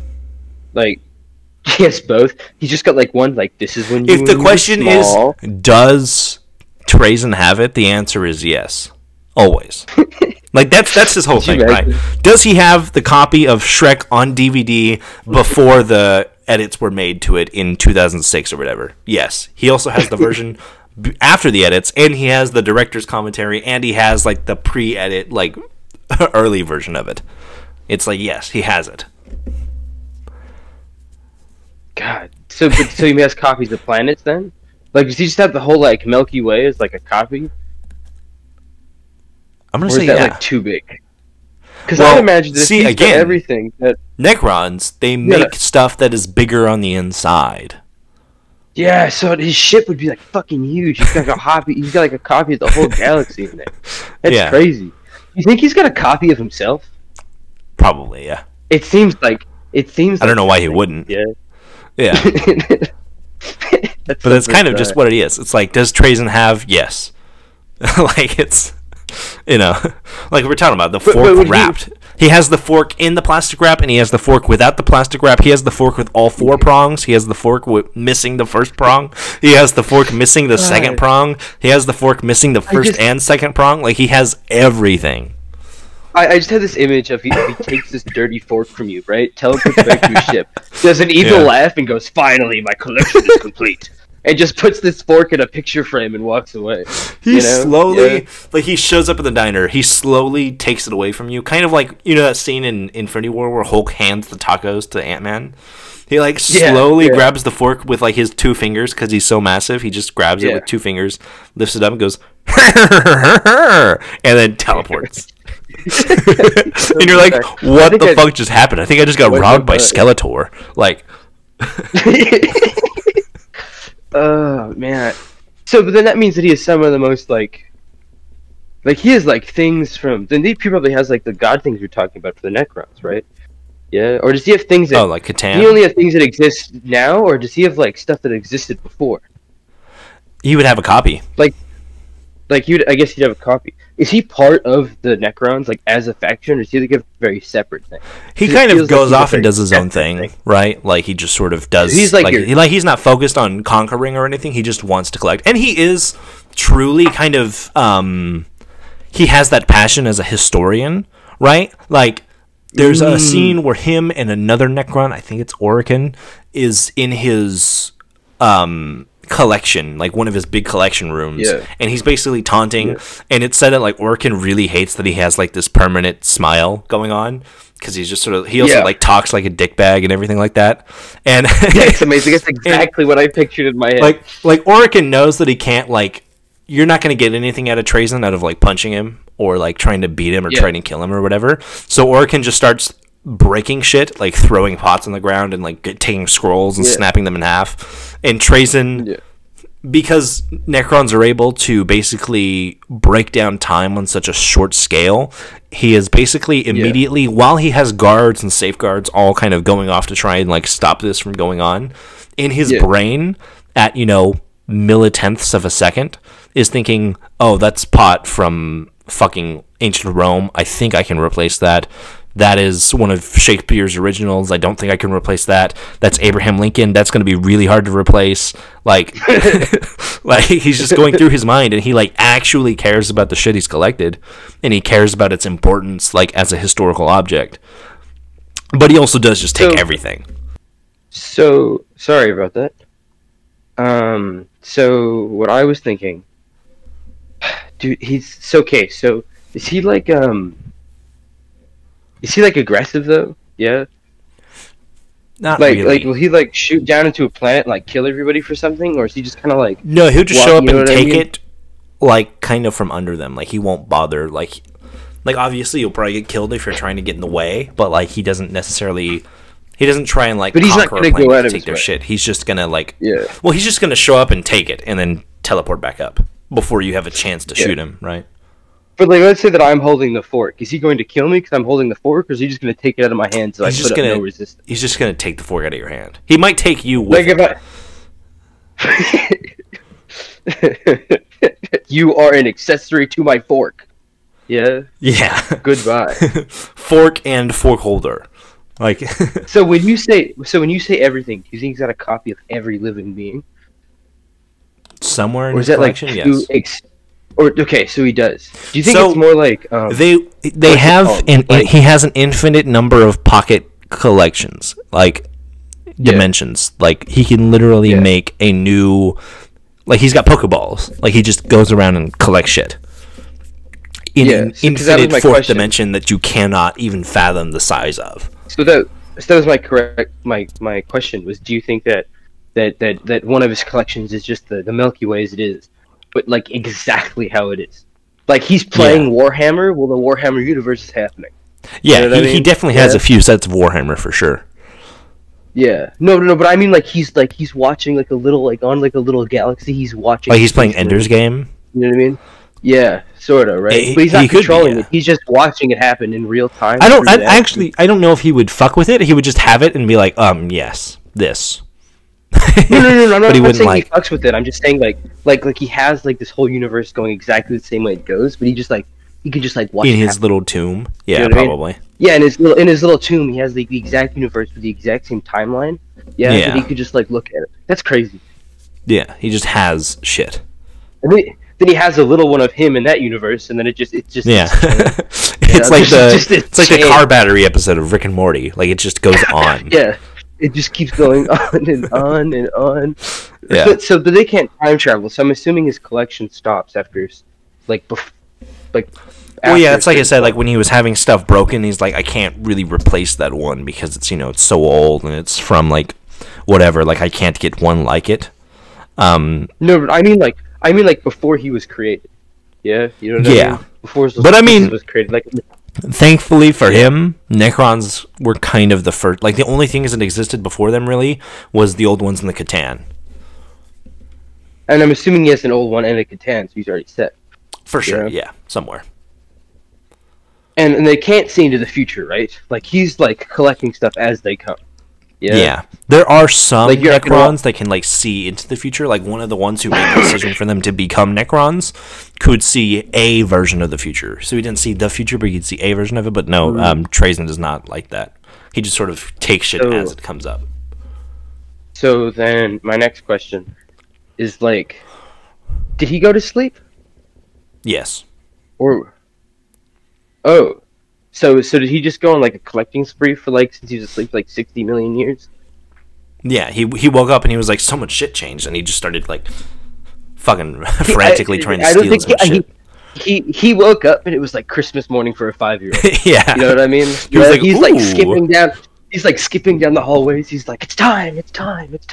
Yeah, he's here. I bet you he has Santa Claus. That's where he went. That's why Santa isn't real. He unironically has a Santa Claus. He also probably has a Batman and a Superman, and he has all on-screen versions of the Joker. All of these like famous people that killed themselves, they didn't. He just took them. Yeah, you know what I He's mean? got Robin Williams somewhere. He's got Robin Williams doing stand-up comedy in like a random like box. Yeah, you know. He's just talking to himself. Yeah, basically. Yeah. There's no crowd. So when he kidnapped, I'm assuming when he when he collects like if he collects a space marine, does he like put them in kind of like a stasis? Yeah. They're kind of like either in stasis or they're just in a box, like like the collector in Guardians, where it's just like they're just trapped in a box like a prisoner, kind of like that. Or they could just be in stasis. If he's a collector that cares about history, I can't see him letting them rot and die, right? No, they are basically kept alive forever. I mean? Yeah, because that's what I'm envisioning, is that like when you take somebody, it's like you're stuck in this box, forever. I'm going to keep you. You now are immortal. Yeah. And if that must be crazy, dude. Yeah. Yeah. What about stuff from the warp? I don't think he can, because he can't interact with the warp. No, but I mean, like... he could collect stuff from the warp, like demons or, like, demon-afflicted, like, space marines and stuff. Right? Yeah, he could. That's what I mean, right? Like, does he have, like, a copy of, like, Nurgle and Khorne and all them? They just sit there? Yeah. It's like, essentially, what you're telling me is that, like, he has enough stuff that the answer is yes. He could completely revitalize it? Yeah. You know? That's he crazy. He just open a door to one of his rooms, and it just happens again. Maybe he was the one that wrote the Warhammer 40k lore books. Yeah. Hear me out. He's over here, like, writing shit. Yes. Yeah. That's wild. That's crazy. I'm not a big reader, but, like, if I had to pick, like, a Warhammer book to read, it would probably be Trajan's. Yeah, dude, for sure. Yeah. He knows everything. He knows shit that, like, that's crazy. Okay, that was fun. He's probably my favorite character. I knew he was my favorite character to begin with. So I'd heard some stuff about him. That was the only Warhammer 40k character I really knew. Yeah. Well, now you know about the Kleptomaniac's robot wizard. Yes, I love that. It's amazing. He's got a copy of Courage the Cowardly Dog. Fully realized. Okay, moving on to the last robotic toaster fuckers in the galaxy. We have the Adeptus Mechanicus. So these are the guys that I've also been super excited. Yes, the cultists of the Omnissiah, the heretics within the Imperium, the guys who basically get to do whatever the fuck they want because they make your guns. Yeah. So I'm assuming you're gonna go over. I'll save my question for the end. Yeah. So basically, the way that the Adeptus Mechanicus started was long before the Imperium was a thing. Before the Horus Heresy, before anything, the red planet Mars was already a thing. Like the Adeptus Mechanicus, they weren't called that at the time. I think they were just called the Mechanicum. Was a thing that was going full strong. They had all these fucking titans and knights and all these fucking massive machines. Yeah. And as the Big E, the Emperor, was like trying to go around and unite humanity, he went to Mars, and he basically didn't want to fight them and destroy all of their work and progress that they had at the time, and basically said, like, you guys can stay autonomous and kind of do what you do best as long as we cooperate, and you, like, give and build armor for my armies, right? Yeah, okay. And that's kind of how it started, and now, like, in the 41st millennium, the Adeptus Mechanicus is kind of like an empire within the empire. Like, they're kind of untouchable in a lot of ways because you can't tell them no because they make all your armor, they make all your guns, and that's where it ends. Yeah. Well, but do they make the armor or do they fix the armor? They can make new copies and they can fix. It kind of depends on the specific thing you're talking about. But the way it works is that the Mechanicus, the level of knowledge they have is based on their power within the Mechanicus. So, like, say, like the big Mechanicus Pope knows everything. He knows how to build a knight. He knows how to build a dreadnought. He knows how to build space marine armor. One of their cultists who's way lower in the totem pole maybe knows how to fix it. Maybe knows how to do like some common repairs and stuff like that, but he could not repair it. So say you go to the Mechanicus and you take out all their leadership, well, there goes all that knowledge, right? Right. So they kind of leverage their most prestigious people with all of their most important knowledge. Yeah, that makes sense though. Yeah, so that makes sense because then if you have defectors that can go spread it, you know what I mean? Yeah, they can't go and reveal all your secrets because only the people at the top know everything. Yeah. Okay. But continue. Sorry. Basically, the Mechanicus, they praise the Omnissiah, the machine spirit, not the Emperor, which is heretical. But like we said, they're allowed to do it because guns. They they guard almost all of their blueprints and everything like that, so they have a lot of political power in the Imperium. Like, the Mechanicus can talk to somebody and be like, hey, Space Marine Legion, you're going to help us take over this planet. And it's like, why? And it's like, do you want guns? And it's like, okay, fine, we'll help you. Right? Like, it's like a child thing. Well, if you do your homework, we'll get you a Lego set. Yeah, exactly. You know what I mean? Like, yeah, like you can't. It's hard. It's really hard to say no to them unless you're like equally. You kind of have something on them, right? Yeah. They completely hate their own flesh. They think the only consistency in flesh is death. Like, basically, the only thing that flesh can do is die. So machines are obviously superior. And that knowledge to them is power above all. And kind of, the way they operate is that they have Mars, which is like the Forge world. And then from there, they colonize other Forge worlds, which is basically like another big production site. And then from there...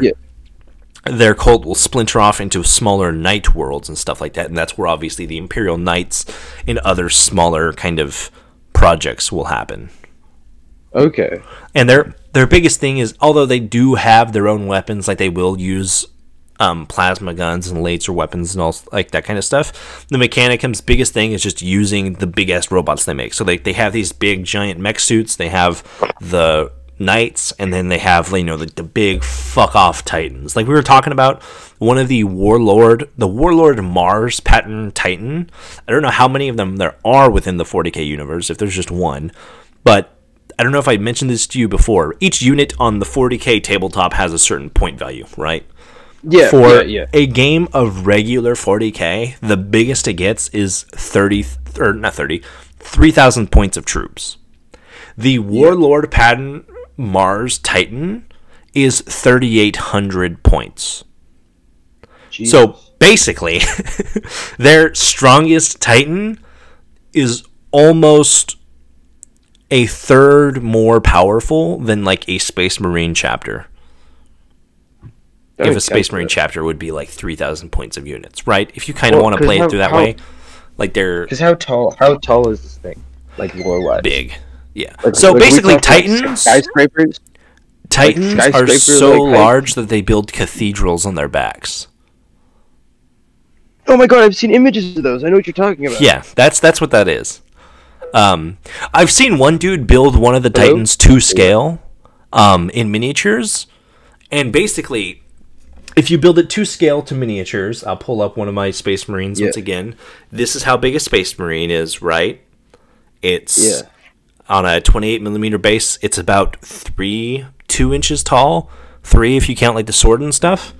One dude I saw on YouTube built a scale model, so not like my Knight where it's like, or like other Titans where they're big, but they're not necessarily to scale. They're obviously like, they're only like, I think the biggest one is like 2 feet tall, like it's the size of a small toddler. Yeah. It's big, but it's not to scale. The 2 scale sized model that this guy built was 6.5 feet tall. Jeez. So if you expand that to its actual full size, you're talking about the skyscraper in Dubai with a cathedral on its back. They're big. And those are used by the Adeptus Mechanicus, not the Imperium. The Imperium will also like make use of them because they work together. But basically with the Mechanicus, you can't be like, we're going to go and take over Mars, because A, they know everything and they're not going to tell you. B, they have a 7,000 foot tall robot whose gun will, destroy anything that comes near it.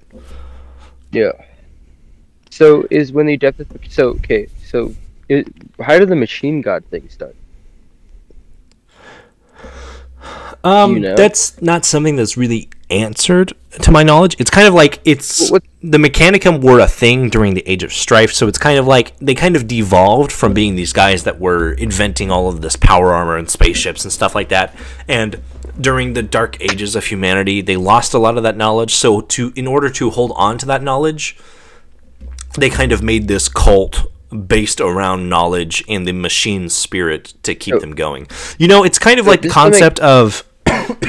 Have you heard that, like, people who want, like, scientists who want to warn humans thousands of years in the future about nuclear radiation, they don't want to leave up signs, they don't want to leave up buildings, they don't want to leave up architecture, they want to make religions based on the warnings of nuclear radiation, because religion is, like, the thing that lasts the longest, right? Like, Christianity's still going strong 3,000 years later, right? Yeah, that's kind of what the Mechanicus is. Like, they lost a lot of their knowledge when it comes to building stuff, so they have this cult built around maintaining and kind of continuing from what they have. It's also kind of twofold because it continues to stop them from making new stuff. Yeah, well, most of the time, it's kind of like shooting themselves in the foot, but they did it out of like survival for the most part. But that's a lot of what Warhammer is shooting themselves in the foot, right? Is they're kind of like they're so focused on other things that they like, even though they probably could excel in this way, they like specifically because they have that cult mentality of like new stuff is heretical, like the Necrons or like the Tau. Technology is heretical and it's not the Omnissiah, so we can't use it. And that's what I mean though. If they weren't so cultish about that, they would probably be stronger tech-wise. So, this is what I meant to ask before. I don't think I asked this. So what is the Dark Age? Like, how did that start? Yeah? Like, how did they lose their knowledge? Like, what happened? Warhammer. Just fighting and kind of breaking apart over time. As, like, you know, humanity split out into the stars and different factions broke off and were fighting amongst each other and just sort of, like, a lot of things would, like, fall apart. That's why, like, humanity was kind of splintered for a very long time until the Emperor. The Emperor kind of forced everyone, hey, we're all going to get along, we're all going to be a part of the same thing, or I'm going to kill you. Okay. That makes sense. So, and that's kind of where the Mechanicum came from. Okay. That makes sense.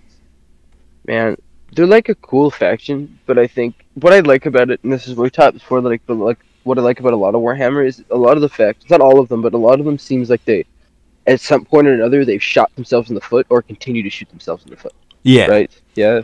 Like they're kind of holding themselves back. Yeah, like I think the Imperium's cultish attitude to the God Emperor is what's holding them back. Yeah. You know what I mean? Like this utter and pure devotion to something. You know what I mean? Right? Yeah.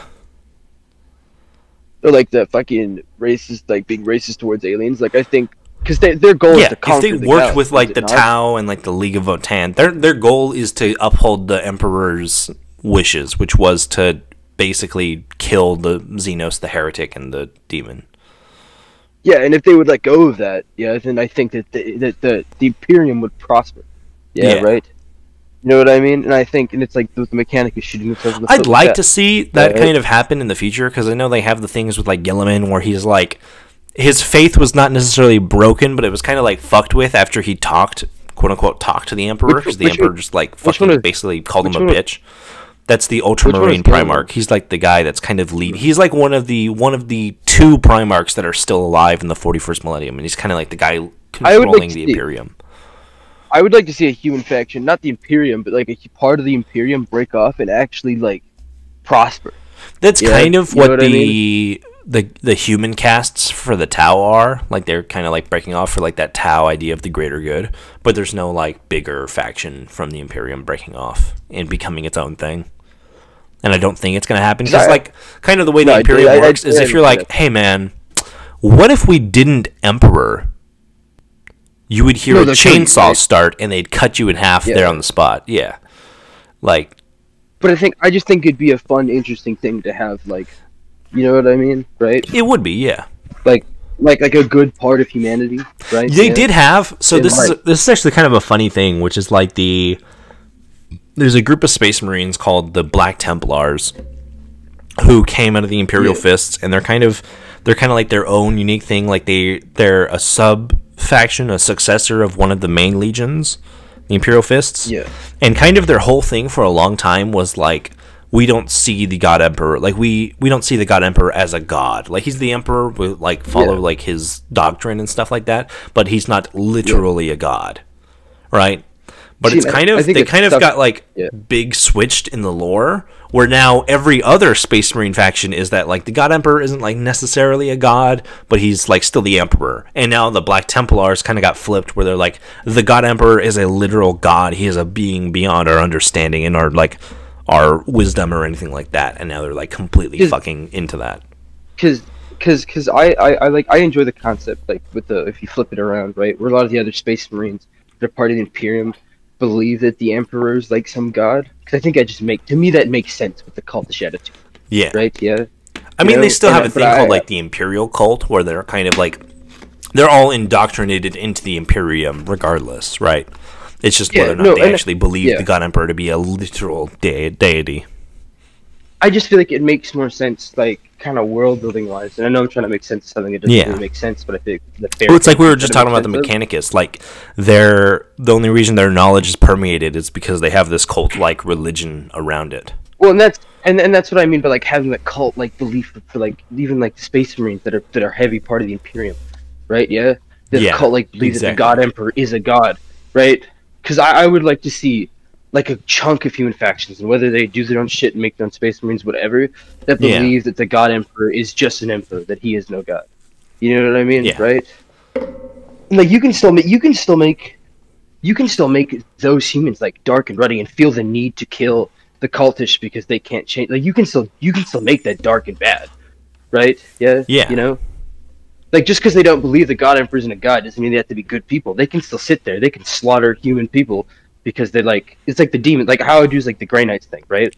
Yeah. So they're like, you're infected by demons, where they look at it that you are completely brainwashed by this, and there is no saving you. So in order to purify the galaxy of the God Emperor, I have to kill you. Yeah, it's not even that you're brainwashed. It's that like you saw me and I am all about demons, so now you have to die. Otherwise, you're going to learn about demons. Yeah, but I think like the fun part about having like Grey Knights would see you pick like Tiefling in Baldur's Gate 3. They would see like the red skin and the horns, and they'd be like slowly drawing their gun. and I guess what I'm saying is that like if there's like a separate human faction with their own, you want to feel their own kind of Space Marines or whatever, right? That saw that the other Space Marines as like, or saw the God Emperor as like a sickness to the galaxy. This is what I love about Warhammer, is that the way it kind of works, like the nuances and the kind of, what do you call it, the vagueness of the lore, is that it does kind of follow that D&D thing, where it's like, say you were collecting a Space Marine army, and in your head you're like, my specific Space Marine army is kind of like doing their own thing, not part of the Imperium. You can totally do that with like your own Space Marines, and it's kind of what you get when you get like Space Sharks, who we will definitely have to talk about later. And yes, they are just like big Space Marines that are themed off sharks, where they kind of don't really do regular Space Marine shit. They just show up, fuck shit up, and then leave, and they kind of don't necessarily care about the Emperor. They're kind of just like on their whole murder bender thing. And I don't even think it's a murder bender. So can I like I think I focused my idea. Can I like say it like in a focused way? Yeah. I think that they still uphold to like this uncorruptible nature. They want to be Space Marines, but they believe in purifying the galaxy, but they look at the Imperium as a sickness too. As much as they look at like, you know what I mean? Yeah. Yeah.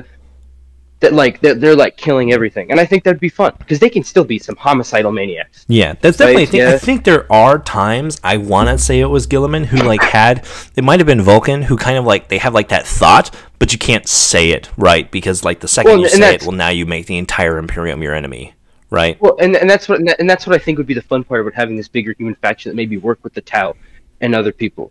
Right? Yeah. You know, that truly believe they would be able to say it out in the open and not. Yeah, that they can say it out in the open, and they truly believe that the Imperium is a sickness. Because I mean, it kind of is, right? Yeah. The Imperium is definitely the CIA. Like, yeah. Well, in my mind, the God Emperor is no different than Chaos in the way that, like, you look up to the God Emperor, and you become xenophobic. Yeah, it is corrupting, right? And that's why I think it'd have fun to have this. Yeah, like I'm not saying it to be good like the Tau. They can still go on benders, right? Yeah, it's kind of murder. You know what I mean? I fucking hate that I'm going to bring this back to Destiny 2. To me, the God Emperor is like the Traveler, where like the first time you see it, you're like, yeah, I get this, and then like the more you learn about it, and the more you see about it, and the more you like develop your relationship with it, you're like, oh, I don't know if this is a good thing for us to be doing, right? You're a false god that gives me power. You know what I mean? Exactly. Right? But the only thing you do, the only thing that it truly does is give you power. Right? Yeah.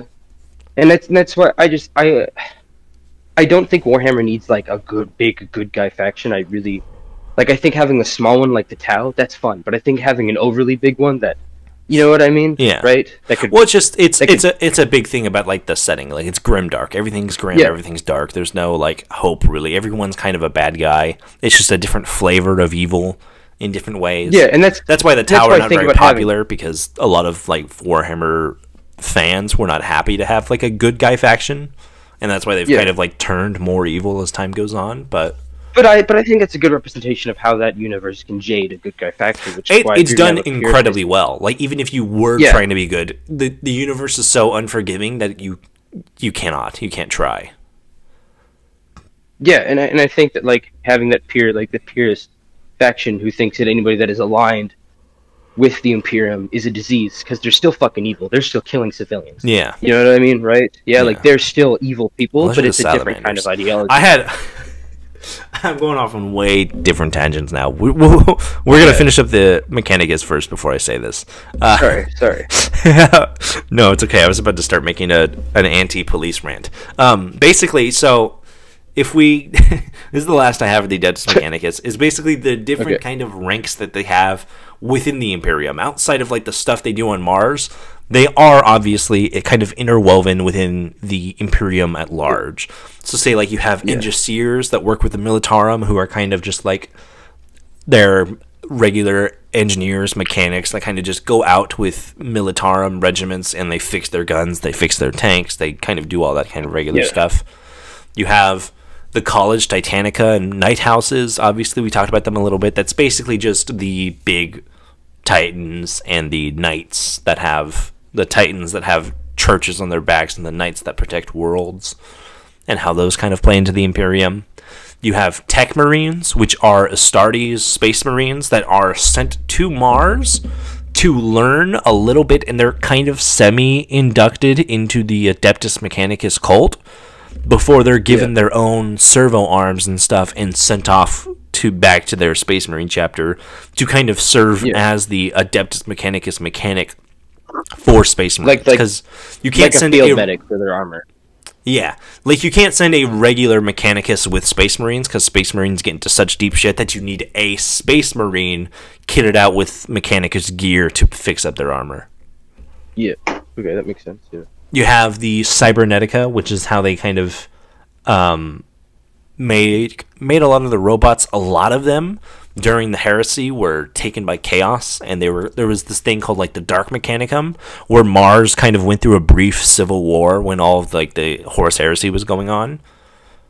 You have the Extremis, which is the Mechanicus's own Inquisitors. Like I said, you have the Dark Mechanicus, so you have basically Mechanicus Inquisitors of their own that go through their own branches to weed out those kind of chaotic or heretical members of the Mechanicus.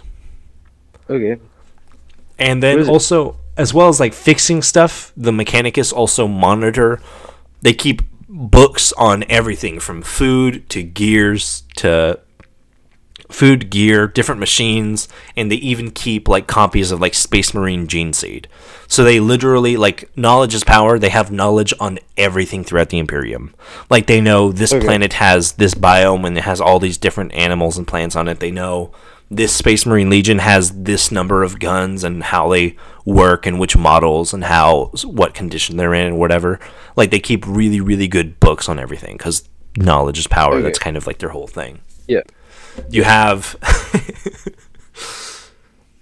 they have this thing called Texorcists. Yeah.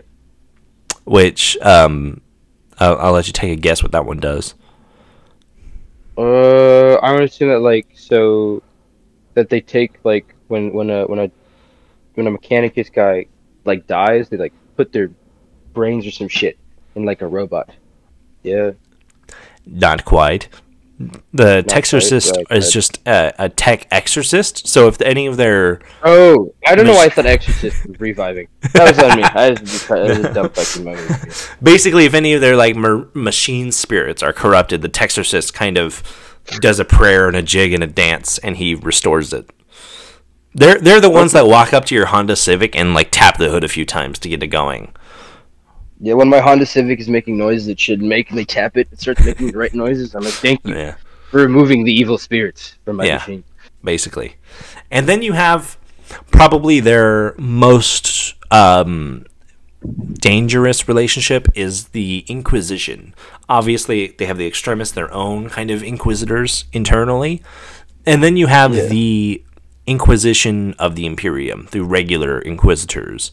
The Mechanicus and the Inquisition, every time they get together, they either try to work together or they just kill each other. Because the Inquisition's whole thing is killing heresy, killing heretics, making sure that nobody falls to chaos or nobody is swaying from the realm of the God Emperor, right?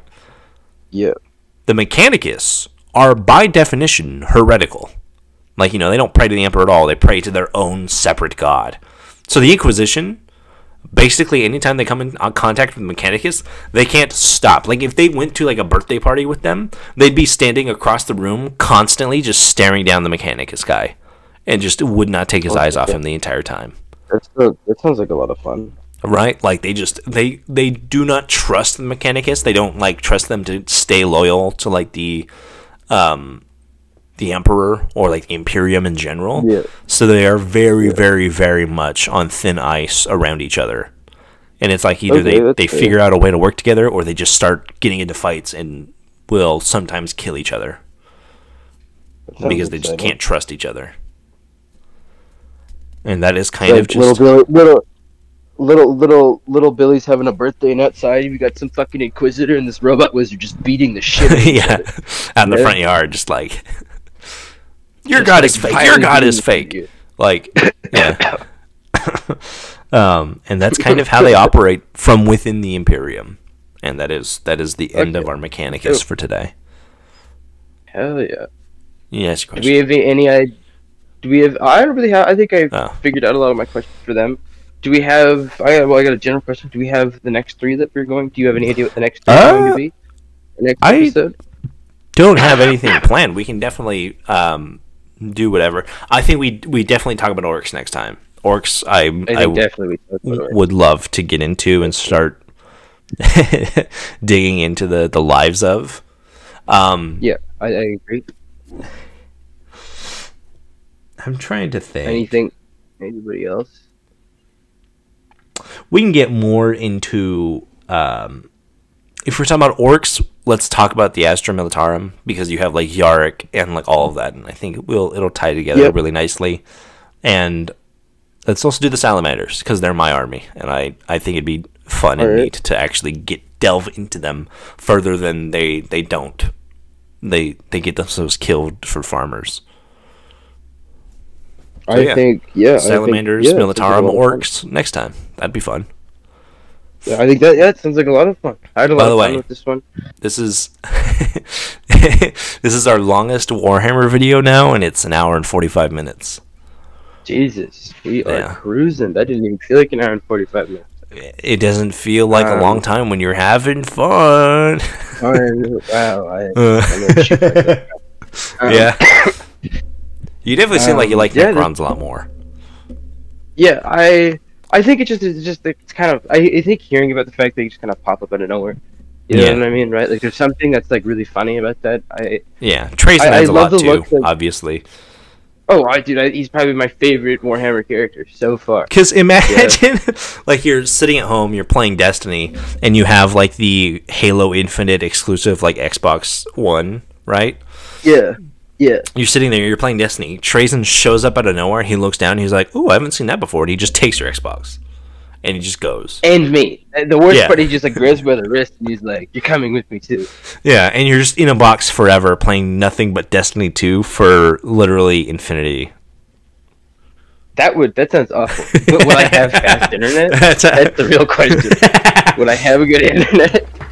You have an infinity spectrum of internet to choose from, I guess. So yeah, probably. I just every update just auto downloads.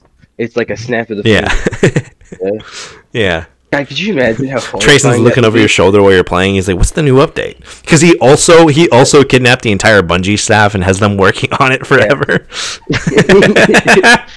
It's like, I really like this game. Yeah, it was like Space Wizard. Whoa, yeah. He's like in bed. He won't play. You keep asking, like, "Do you want to play?" He's like, No, I don't want to play. I just want to watch. Yeah. You finally get some free time. You want to put down the controller and you hear him go, I don't think so. Keep playing. Here is a good question for our eternal Destiny versus Warhammer 40k debate. If it's not Space Marines, but it's Trazen, and he just flies directly to the Traveler and just touches it and teleports it, what happens then? Oh man! Could you imagine you're a Guardian? You're playing Gambit. You see this big robot walk up to you, grab your ghost, and just disappear. You know what I mean? Yeah. Like you're you're talking to Zavala. You're trying to get your dailies done. He just disappears, and he's like, "I'll take him. I want the Keith David and the Lance Reddick versions." Like, you're in like the tower. You just like. You see this robot walking around, just like touching things, teleporting, back, touching things, He's like me, running around the tower, where he's like, "That drip is amazing. Take. You look really fucking ugly, but I'm gonna take you anyways. You, that looks fucking awesome. Take. Is that the Witcher set? Is that take? Like, wow, you're sitting there, man. I got this new exotic. That's awesome. Ooh, you got it, take. Yeah. I just spent 7 hours grinding Vex doing Fog, and then the robot comes down, grabs like Vex, and is like, awesome. Yeah, exactly. It would suck. Ugh. Like that. See that he is probably the most competitive against the Guardians because he's the only thing in the Warhammer K universe that cares more about loot, probably more than the Guardians do, or at least as much. He'd be joining us on raids. Don't worry, guys. I got a 6. It's all cool. Yeah, this big robot fucker walks in. He just starts stealing the bosses instead of killing them. You know? Yeah. Yeah. God. What, dude, he'd be a banger 6-1. Because, like, he would just, like, automatically kill anything in front of him, too. Yeah, you know? Yeah. And then he'd disappear. God, man. Yeah. He'd get with a raid team. He's like, wow, you guys are really good, and just take them, too. You know what I mean? Yeah. Exactly. He'd take all the Vogue and watch 6 Guardians run Vogue eternally. Yeah, you know. Basically, they'd be forced to. I could totally imagine. The problem is, I feel like he wouldn't know the meta, so he would take 6 Titans, and they would have an infinite amount of time to complete Vogue, and they would never get past the puzzle. Yeah, no. He like I'll come check on you guys in 5,000 years, and they're still like trying to figure out how the pillars work. Like he'd have like 1,000 copies of like a bunch of different like assortments of like he's got different classes, test groups of classes and guns. Yeah, he's got the all hunters. He's got the hunter warlock titan. He's got the hunter titan. He's got the titan warlock. Like he's got every combination. Including guns. There's just like thousands, millions of Guardians go missing. He's the ultimate meta breaker because he can just test every combination of everything ever. And as it.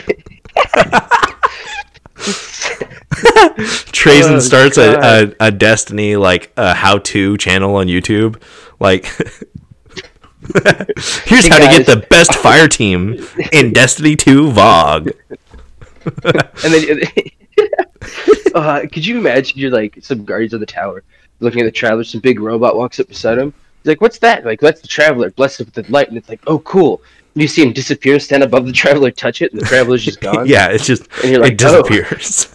It's like the scene in Despicable Me when he steals the moon. Like, yeah. So where does his ship then sit? I want to ask you more questions about this. Does his ship sit like outside the Milky Way?